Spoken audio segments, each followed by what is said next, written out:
Hello guys, আজকে আমরা তৈরি করব চিকেন ফ্রাই। প্রথমে আমি চিকেনটাকে ভালো করে ধুয়ে জলটা শুকিয়ে নিয়েছি। হাত দিয়ে চেপে চেপে প্রত্যেকটা মাংস থেকে জলটা আমি বের করে নিয়েছি। এখন আমি এই যে দিয়ে দিলাম রসুন বাটা 2 চা চামচ, আর সাথে দিব আমি সয়া সস 2 চা চামচ, আর একটু দিয়ে দিলাম সয়া সস। এখন আমি দিয়ে দিব আদা বাটা 2 চা চামচ,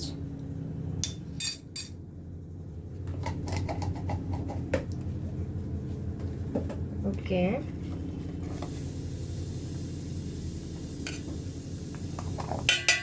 আর একটু রসুন বাটা অ্যাড করে দিলাম।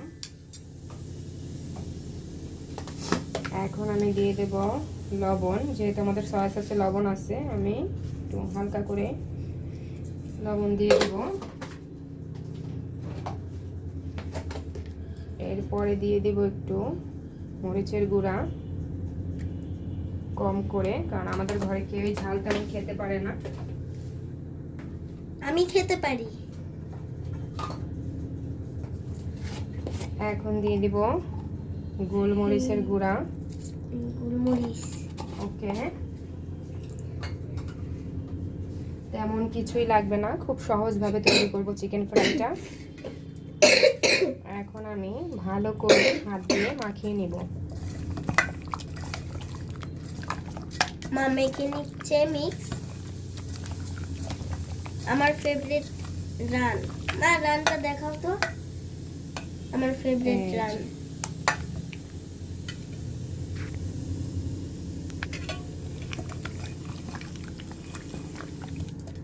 এখন ভালো করে আমি মশলাগুলো মাখিয়ে নিব, ওকে। আমার মাখা হয়ে গেছে প্রায়। এখন আমি এগুলোকে একটা বক্সে করে কিছু সময়ের জন্য নর্মাল ফ্রিজে রেখে দিব, ঠিক এভাবে করে।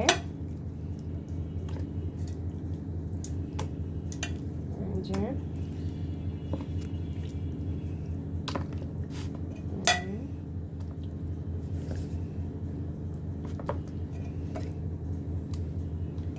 যতটুকু সময় পারা যায়, বেশি সময় রাখা গেলে অনেক ভালো, একটু মাখিয়ে বেশি সময় রেস্টে রাখতে পারলে বেশি ভালো হয়। কিন্তু যেহেতু আমি এখনই বানাবো, তাই আমি খুব বেশি সময় রাখবো না, 10 মিনিটের মধ্যে রেখে দিব। রেখে দিয়ে তারপর আমি ফিরে আসতেছি।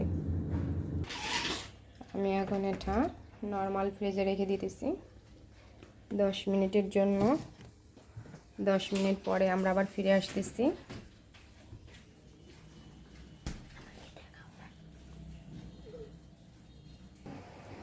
এখন আমরা চিকেন ফ্রাই করার জন্য পর্যাপ্ত পরিমাণে ময়দা নিয়ে নিব। এই যে আমার মা ময়দা নিয়ে নিচ্ছে।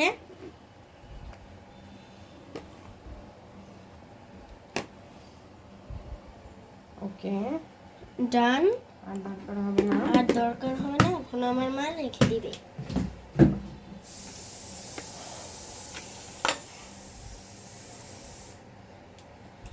আর একটু ময়দা ছিল, ওটুক দিয়ে দিই। এর মধ্যে সামান্য একটু লবণ দিয়ে দিব। মা কিন্তু লবণ দিয়ে দিও।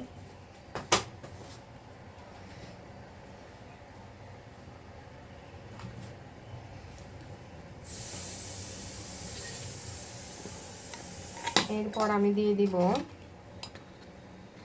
ঠিক আধা চা চামচ কর্নফ্লাওয়ার। এই যে দেখুন, কর্নফ্লাওয়ার, ওকে।